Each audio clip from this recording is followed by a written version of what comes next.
Naranasan mo na bang makipagtalo ng mainit? Yung pakiramdam na parang sasabog ka na sa galit. Lahat tayo'y dumaan na riyan, mapahindi pagkakaintindihan sa opisina, pagtatalo kasama ang mahal sa buhay, o matinding debate online.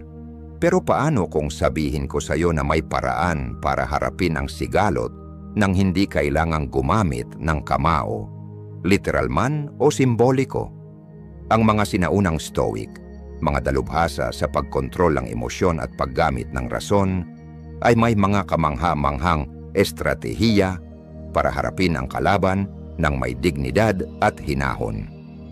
Sa video na ito matutuklasan mo ang 9 na teknik na hango sa Stoicism upang direktang harapin ang alitan batay sa karunungan ng mga dakilang palaisip tulad ni Seneca, Epictetus at Marcus Aurelius.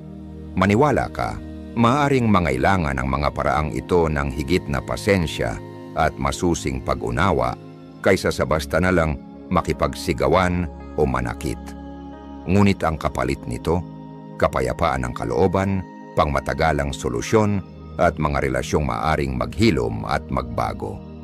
Kaya, handa ka na bang matutong humarap sa sigalot gaya ng isang tunay na Stoic? Huwag kalimutang i-click ang subscribe button at ang notification bell para mapanood ang lahat ng videos tungkol sa pagharap sa mga hamon ng buhay gamit ang walang kupas na karunungan ng Stoicism. Tandaan, ang pinakamahalagang tagumpay ay hindi nasusukat sa panlabas na laban, kundi sa kakayahang mapangibabawa ng sariling isipan at damdamin. Una, sumisid sa kaibuturan ng iyong katunggali.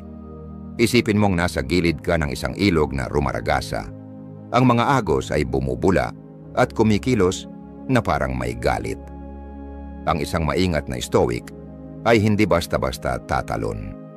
Sa halip, itutuon niya ang kanyang mga mata sa hindi nakikitang lalim sa ilalim kaysa sa magulong ibabaw.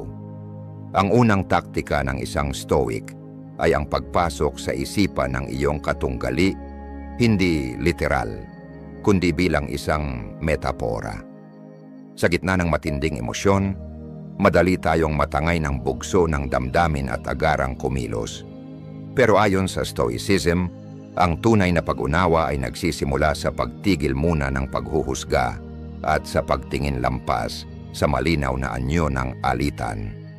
Tulad ng paalala ni Epictetus, hindi ang pangyayari mismo ang gumugulo sa atin, kundi ang pananaw natin ukol dito.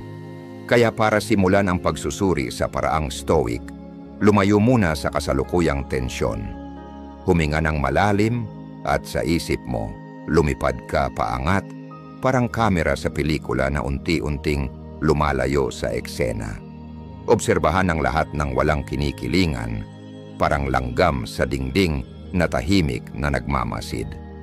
Ang emosyonal na distansyang ito ay nagbibigay daan sa mas malalim na pag-unawa at mas makatuwirang pag-iisip. Imbestigahan ang kanilang bakit. Sa halip na agad gumawa ng kontra-argumento, magtanong ng taos-pusong katanungan. Ituon ang pansin sa pag-unawa sa bakit sa likod ng kanilang mga salita at kilos. Ano ang nagtutulak sa kanila? Ano ang kanilang kinatatakutan? Ano ang kanilang hangarin? Anong mga karanasan sa buhay ang humubog sa pananaw nila? Mahalaga ang mga tanong na bukas at malalim tulad ng, ano ang nagdala sa iyo sa puntong ito? O ano ang mga alalahanin mong hindi agad nakikita? Ang layunin ay hindi upang sumang-ayon, kundi upang maunawaan. Subukang ilagay ang sarili mo sa kanilang posisyon upang makita ang mundo sa kanilang paningin, hindi upang sang-ayunan ang kanilang ginagawa, kundi upang masilayan kung paano nila pinapakahulugan ang sitwasyon. Ano ang mga prinsipyo at paniniwalang gumagabay sa kanila? Ang hakbang na ito ay makatutulong sa paglinang ng empatiya, pagtuklas ng posibleng pagkakapareho, at sa pag-unawa sa pinanggagalingan ng kanilang damdamin. Sa bawat alitan, kadalasan ay may mas malalim na ugat, mga takot, mga hinanakit, o mga hangaring hindi natugunan. Kaya huwag kang manatili lang sa kasalukuyang argumento. Tumingin sa ilalim. Ano ang tunay na dahilan ng sigalot? Anong mga pangangailangan ang hindi natutugunan? Aling mga takot ang lumilitaw? Tandaan, hindi ito tungkol sa pagpayag sa kanilang asal, kundi sa pagsusumikap na maunawaan ang kabuuang karanasan at pananaw na humuhubog sa kanilang kilos. Tulad ng isang geologist na pinag-aaralan ng mga suso ng bato upang maintindihan ang anyo ng lupa, maaari mong matuklasan ang mga nakatagong punto ng pagkakaisa sa pamamagitan ng pagsasanay sa ganitong uri ng stoic na paglalim. At habang ginagawa ito, maaari mo ring mas makilala ang iyong sarili, kasama na ang iyong mga tugon at panloob na reaksyon. Sa huli, ang dating rumaragasang ilog ay maaring maging isang kalmadong batis, puno ng pag-unawa at may nakaukit na posibilidad ng pagkakasundo sa bawat batong dinaanan nito. 2. Pumili ng laban na karapat-dapat. Ang mga hindi pagkakaunawaan ay likas na bahagi ng buhay, mula sa mga diskusyong politikal hanggang sa pagtatalo sa parking lot. Ngunit tulad ng paalala ng mga Stoic, hindi lahat ng batong nasa ating daraanan ay nangangailangan ng buong atensyon. Kung papatulan natin ang bawat alitan, gaano man kaliit, mapapagod tayo sa emosyonal na aspeto. Kaya't ang ikalawang taktika ng Stoicism ay ang marunong pumili ng laban, hindi dahil sa takot, kundi dahil sa talino. Isipin mong nasa harap ka ng isang malawak na larangan ng digmaan. Bawat argumento at usaping pinagtatalunan ay may potensyal na maging ganap na sigalot. Ang isang maingat na Stoic ay hindi basta-basta sumasabak. Sa halip, sinusuri muna niya ang bawat kalagayan. Sulit ba ito? Ang bangayang ito ba ay makakaapekto sa aking kalusugan, sa mga mahalaga sa akin, o sa aking prinsipyo? Narito ang ilang prinsipyong Stoic na makatutulong sa matalinong pagpili ng laban. Ang Seneca Test, huminto at magnilay. Isa-isip ang wika ni Seneca, ang pinakamabisang lunas sa galit ay ang pagkaantala. Paalalahanan ang sarili ng kahalagahan ng paghinto bago tumugon. Huminga ng malalim at hayaan munang lumamig ang ulo. Ang pagkaantala ay nagbibigay ng espasyo para sa mas malinaw na pag-iisip at lumalayo ka sa damdaming maaring nagpapalabo ng iyong pag-unawa. Ang Epictetus Query, mahalaga ba talaga ito? Alalahanin ang sinabi ni Epictetus, hindi ang pangyayari ang gumugulo sa atin, kundi ang pananaw natin ukol dito. Tanungin ang sarili, may tunay ba itong epekto sa aking moralidad, kapakanan, o sa mga bagay na mahalaga sa akin? O isa lang itong maliit na aberya, isang batong nadaanan, hindi bundok na kailangang akyatin? Sa pamamagitan ng pagtutok sa mga bagay na tunay na may kabuluhan, mas mahusay mong mahaharap ang mga ito. Ang Marcus Aurelius Principle, ang katahimikan ay may lakas. Kilalanin ang kapangyarihan ng hindi pagkilos. Ayon kay Marcus Aurelius, madalas, sapat na ang manahimik at hayaang lumipas ang lahat. Ang hindi pagpansin sa maliliit na insulto o ang pagpili na huwag nang makipagtalo sa mga walang saysay ay nagpapakita ng disiplina at panloob na kapanatagan.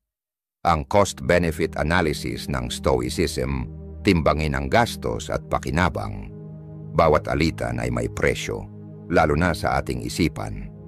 Isaalang-alang kung sulit ba ang emosyonal na gastos ng pagpasok sa pagtatalo kumpara sa posibleng gantimpala ng pagkapanalo. May mga tagumpay na masyadong mahal ang kapalit. Minsan ang tunay na lakas ay ang kakayahang bumitaw ng may dignidad. Tandaan, ang matalinong pagpili ng laban ay hindi kahinaan o kawalan ng malasakit. Ito ay pagkilala na may hangganan ang iyong oras at lakas, at marunong kang gamitin ang mga ito ng wasto. Sa pamamagitan ng karunungan ng Stoicism, matututo kang lumakad sa larangan ng buhay na mas malinaw ang direksyon, mas buo ang loob, at mas matalino sa paggamit ng iyong lakas para sa mga laban na tunay na mahalaga. 3. Magsalita ng may kapanatagan at linaw. Isipin mong kaharap mo ang iyong katunggali, hindi para makipagbakbakan gamit ang armas, kundi gamit ang mga salitang pinanday para sa kapayapaan. Sa halip na sigawan at batuhan ang paratang, inuuna ng Stoic na pamamaraan ng kalma at malinaw na komunikasyon, isang pinto tungo sa mas makabuluhang pag-uusap. Ang taktika na ito, hango sa karunungan ng mga Stoic gaya ni Seneca, ay nakatuon sa maayos na pagpapahayag ng iyong damdamin at pangangailangan upang mapalaganap ang pag-unawa at mabawasan ang tensyon. Narito ang mahahalagang sangkap ng komunikasyong inspirasyon ng Stoicism. Linangin ang aktibong pakikinig. Huwag lang maghintay ng pagkakataong makapagsalita. Makinig ng buo at may malasakit. Bigyang pansin hindi lamang ang sinasabi ng iyong kausap, kundi pati ang kanilang kilos at ekspresyon. Huwag mang-abala habang nagsasalita sila. Tumango sa tamang oras at panatilihin ang eye contact. Ipinapakita nito na iginagalang mo sila at sinisikap mong unawain ang kanilang panig. Igalang ang kanilang damdamin, empatiya, hindi kailangang sang-ayon. Mahalaga ang pagkilala sa kanilang emosyon at karanasan kahit hindi ka sumasang-ayon. Mga simpleng pahayag tulad ng, "Nauunawaan kong nakakainis ito para sa'yo," o "Mukhang mahalaga talaga sa'yo ang sitwasyong ito," ay makakatulong upang magkaroon ng koneksyon at maipakita ang malasakit. Ihayag ang iyong saloobin gamit ang I statements. Sa halip na magsimula ng akusasyon gamit ang ikaw kasi, gamitin ang ako upang ipahayag ang sariling damdamin at pangangailangan. Halimbawa, "Kailangan kong maramdaman na nirerespeto ako sa sitwasyong ito," o "Nasasaktan ako kapag nangyayari yan." Nakakabawas ito sa depensibong reaksyon at nagtataguyod ng pakikipagtulungan sa halip na salungatan. Magsalita ng matatag pero kalma. Hindi ang lakas ng boses, kundi ang kontrol sa sarili ang tunay na lakas. Magsalita upang magpaliwanag, hindi upang ibuhos ang galit. Panatilihin ang mahinahon ngunit may paninindigang tono. Iwasan ang insulto o personal na atake. Lalo lamang nitong lalalain ang usapan. Unahin ang solusyon, hindi ang puntos. Ang layunin ay hindi upang manalo sa argumento, kundi upang makahanap ng solusyon na kapwa kapaki-pakinabang. Simulan ang pag-uusap sa mga tanong gaya ng, "Ano kaya ang pwede nating gawin para maresolba ito?" O "Paano tayo makakarating sa kasunduang pareho nating matatanggap?" Gawing sentro ang kooperasyon, hindi kompetisyon. Tandaan, ang pagsasanay sa kalmado at malinaw na pakikipag-usap ay isang kasanayang kailangang linangin. Kung magkamali ka, huwag matakot humingi ng paumanhin.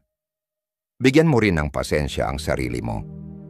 Sa bawat positibong pag-uusap na pinili mong gawin, mas lalong gagaan ang pagharap sa mga mahihirap na sitwasyon. 4. Hanapin ang magkasanib na landas. Isipin mo ang dalawang alpinistang umaakyat sa tila magkaibang tuktok ng bundok. Habang sila'y umaakyat, napagtatanto nilang ang kanilang magkaibang daan ay unti-unting nagsasama, patungo sa iisang rurok kung saan sumisikat ang liwanag ng pag-unawa.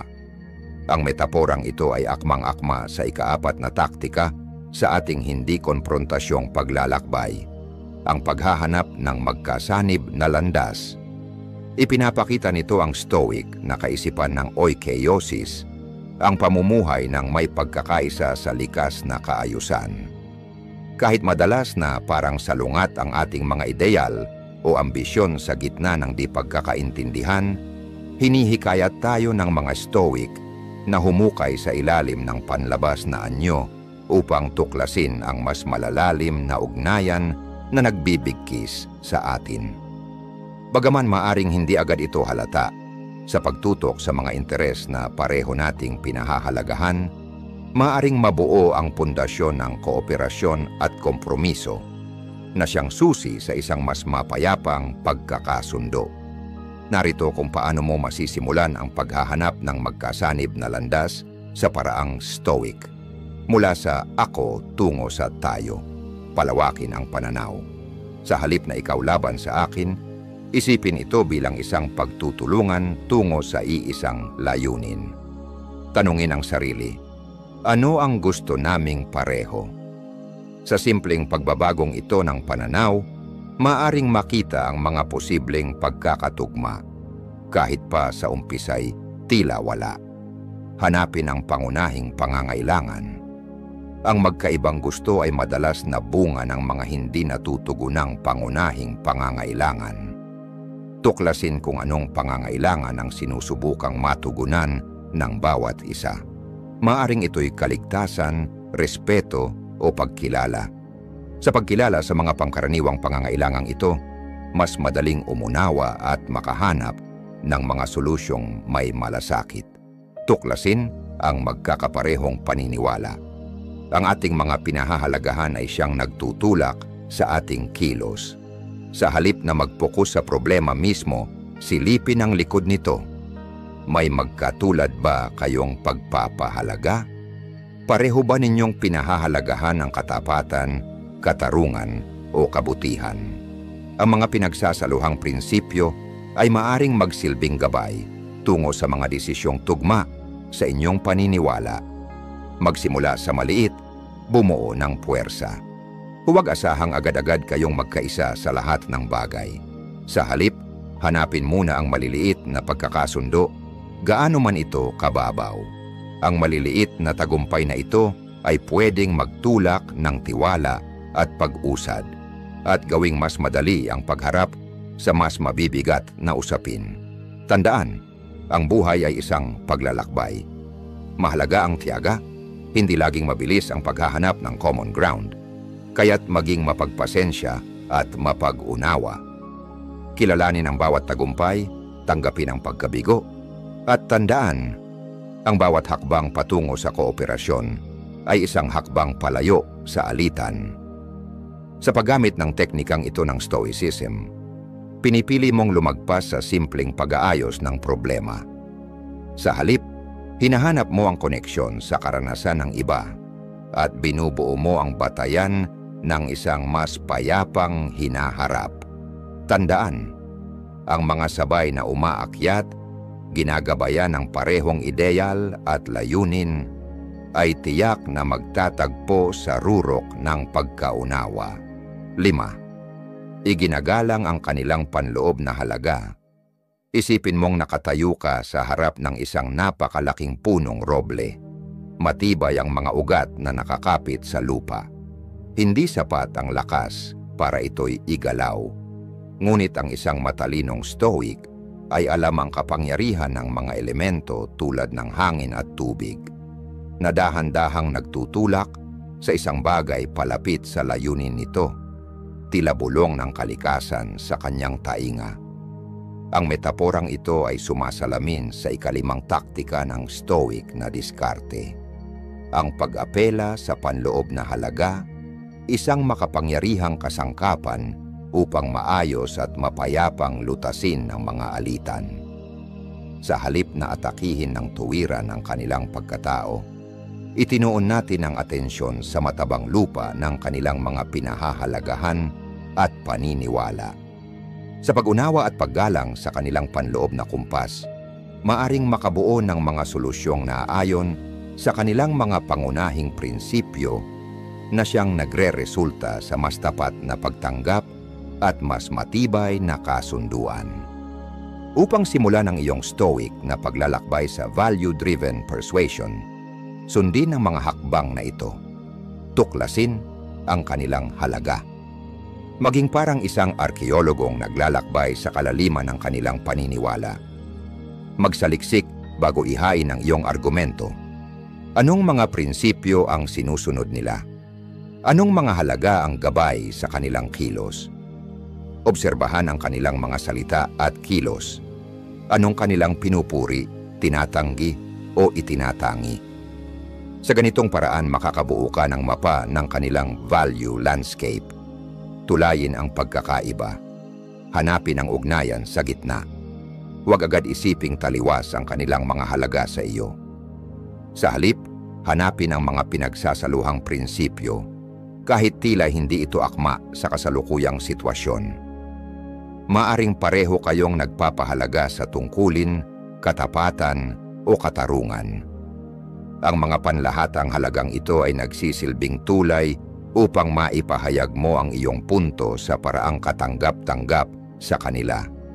Magsalita sa wika nila. Kapag malinaw mo nang naunawaan ang kanilang mga halaga, iayo ng iyong mensahe dito.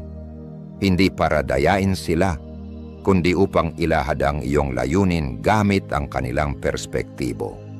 Ipahayag ang sarili sa paraan na tumutugon sa kanilang mga alalahanin at interes. Sa ganitong paraan nakabubuo ka ng common ground, hindi sa pagsuko ng sarili mong prinsipyo, kundi sa pag-uugnay ng iyong mga halaga sa kanila. Huwag lang sabihin, ipakita. Mas malakas ang gawa kaysa salita. Sa halip na basta ipaliwanag ang iyong solusyon, ipakita kung paano nito isinasabuhay ang kanilang mga pinahahalagahan. Gumamit ng mga tiyak na halimbawa, kuwento o karanasan na nagpapakita kung paano sumasalamin sa kanilang mga prinsipyo ang iyong mungkahi. Sa ganitong paraan, nagiging mas matibay at makatao ang iyong argumento. Tandaan, ang paggalang ay mahalagang salik. Layunin mo ang pag-unawa, hindi ang kapangyarihan. Laging pairalin ang paggalang sa bawat hakbang ng prosesong ito.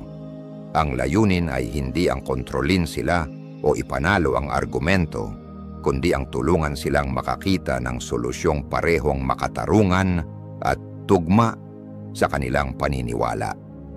Sa paggamit ng teknikang ito ng Stoicism, hindi ka mandirigma na may dalang salita bilang armas, kundi isang gabay na mapagkumbaba at may talino na inaakay ang kausap patungo sa isang landas na tunay nilang maipaglalaban.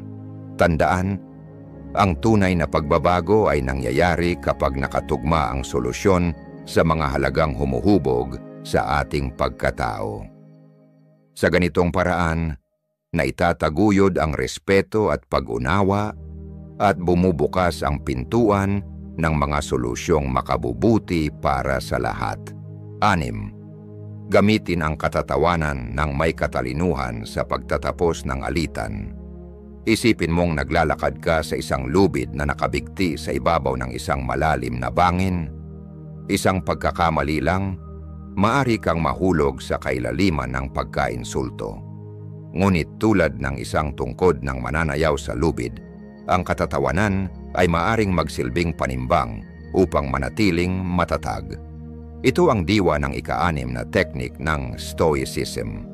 Ang maingat at matalinong paggamit ng katatawanan sa mga hindi pagkakaunawaan. Hindi maikakailang ang tawa ay kayang magpababa ng tensyon at lumikha ng mas bukas na espasyo para sa pag-uusap. Ang isang wasto at tamang oras na biro ay maaring magsilbing pressure release valve. Pinapaluwag ang panahong masikip sa damdamin at binibigyang daan ng mas bukas na pangunawa. Gayunman, gaya ng paalala ni Seneca, ang biro ay marupok, maaring maging insulto kung hindi wasto ang pagkakabitaw. Kaya't kailangan itong gamitin ng may sinadyang pag-iingat. Narito ang ilang patnubay upang ligtas mong matawid ang masilang lubid ng katatawanan sa gitna ng alitan. Kilalanin ang iyong kausap. Hindi lahat ay natatawa sa parehong bagay. Bago magpatawa, unawain muna ang estilo ng kanilang pagkamapagpatawa at personalidad. Ano ang tumatawa sa kanila? Aling mga paksa ang sensitibo para sa kanila? Mas mainam ang mag-ingat kaysa makasakit, sapagkat ang biro para sa isa ay maaring insulto para sa iba. Magtawanan kayo, hindi tawanan. Layunin ng katatawanan ay ang pagtutulungan, hindi panlalait. Iwasang gawing biro ang pagkatao o damdamin ng kausap. Ang self-deprecating humor, ang pagtatawanan ng sarili, ay kadalasang mas ligtas dahil ipinapakita nitong may kababaang loob ka at marunong kang umamin sa sariling pagkukulang. Mahalaga ang oras. Basahin muna ang paligid at kung kinakailangan, basahin ulit. Kung mataas pa ang emosyon, maaring sumablay ang biro at makasakit kaysa makapagpagaan. Maghintay ng tamang sandali kung kailan humupa na ang init ng damdamin bago magsingit ng katatawanan. Manatiling magalang at mabait. Iwasan ang pang-iinsulto, sarkasmo o mga biro tungkol sa relihiyon, lahi, kasarian o personal na pagkatao. Tandaan, ang layunin ay magtaguyod ng tulay, hindi magsunog nito. Gamitin ang katatawanan bilang kasangkapan, hindi pangtakip. Huwag gamiting pantakas ang katatawanan mula sa seryosong usapan. Hindi ito kapalit ng tapat na komunikasyon o pagharap sa mahahalagang isyu. Gamitin ito upang magbukas ng dialogo, hindi upang takpan ang problema. Kung nagdududa, huwag muna. Mas madali ang bumuo ng tiwala kaysa ibalik ito kapag nasira. Kaya kung hindi ka sigurado kung ang biro ay angkop, mas mabuting huwag muna. Maghintay ng pagkakataong mas ligtas at mas natural. Sa paggamit ng mga ideyang ito mula sa Stoicism, ang katatawanan ay maaring maging mabisang kasangkapan sa pagtatatag ng koneksyon, pagbawas ng tensyon, at pagbubukas ng pinto sa resolusyon ng alitan. Sa halip na isang delikadong lakad sa lubid, ito'y nagiging tulay ng pagtutulungan. Tandaan, ang kapangyarihan ng tawa ay nasa kakayahan nitong magbuklod, hindi maghiwalay. Kapag ginamit ng tama, kaya nitong gawing pagkakataon ang tensyon para sa mas malalim na pangunawa at makataong pagkakasundo. 7. Mag-alok ng empatiya. Isipin mong nasa isang batuhan at masukal na bundok ka. Nakatanaw sa kabilang dako ng bangin kung saan may isa pang umaakyat, tila papunta sa kabaligtaran mong direksyon. Ang inis at galit niya'y dumadaluyong na parang hanging bugso sa lambak. Ngunit sa halip na sumigaw ng mga argumento mula sa malayo, pipiliin ng isang stoic ang dahan-dahang pagbaba, pagtawid ng agwat, at pag-abot ng isang kamay na puno ng pag-uunawa. Ito ang puso ng ikapitong estratehiya, ang prinsipyo ng Stoicism ng pagpapakita ng empatiya. Ang empatiya ay isang makapangyarihang kasangkapan sa maayos na pagresolba ng alitan kahit sa gitna ng mainit na pagtatalo. Gaya ng ipinayo ni Marcus Aurelius sa pagkilala sa damdamin at karanasan ng iba, binubuksan natin ang pintuan sa mas makabuluhang pag-uusap at tunay na koneksyon. Narito kung paano mo maaangkin ang superpower na ito ng Stoicism. Mula ako patungo sa iyo. Subukang ilagay ang sarili sa kanilang posisyon. Tingnan ang sitwasyon mula sa kanilang paningin, hindi lamang sa iyo. Anong mga karanasan sa buhay ang maaaring nagtulak sa kanilang emosyon? Anong mga takot o insecurities ang posibleng ugat ng kanilang kilos? Ang pagbabagong ito ng pananaw ay nagtuturo ng pag-unawa at tumutulong makita ang kanilang natatanging realidad. Pakinggan ang higit sa salita. Maging masigasig sa pag-unawa, hindi lamang sa mga sinasabi kundi pati sa mga hindi sinasabi. Maging mapagmatyag sa tono ng boses, ekspresyon ng mukha, galaw ng katawan. Dahil madalas, dito nahahayag ang mas malalalim na damdaming natatago sa salita. Kilalanin, huwag hatulan. Kilalanin at igalang ang kanilang nararamdaman kahit pa hindi mo sinasang-ayunan ang kanilang kilos. Sabihin mong nauunawaan mo ang bigat ng sitwasyon sa kanila. Mga linyang tulad ng, naiintindihan kong mahalaga sa iyo ang usaping ito, o mukhang nadarama mong parang hindi ka napapakinggan, ay maaaring magbukas ng tiwala at mabawasan ang tensyon. Hanapin ang sugat sa likod ng galit.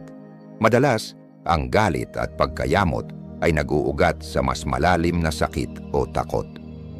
Sa halip na labanan ang galit, alamin kung ano ang pinagmumulan nito. Mas nagiging bukas ang daan sa tunay na paghilom kapag naiintindihan natin ang pinakaugat ng salungatan. Ang empatiya ay hindi pagsang-ayon. Ang pagbibigay ng empatiya ay hindi nangangahulugang kinukonsinti mo ang kanilang asal o binibitawan mo ang sariling paninindigan. Ito'y simpleng pagkilala sa kanilang karanasan, isang paanyaya para sa mas tapat at bukas na usapan. Sa empatiya, lumalakad ka kasama nila, hindi lampas sa kanila.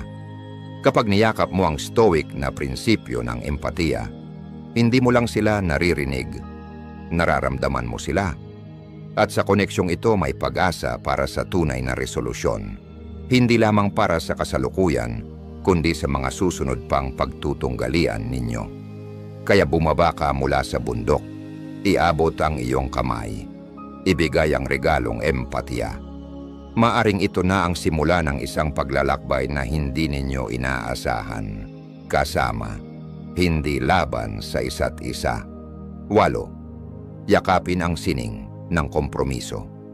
Isipin mong nasa harap ka ng isang matatag na puno ng oak, ang mga sangay matigas na humahampas sa hangin. Upang mapabend ito ayon sa iyong kagustuhan, kinakailangan ng matinding puwersa. Ngunit ito'y maaring makasama sa puno at pati na rin sa iyo.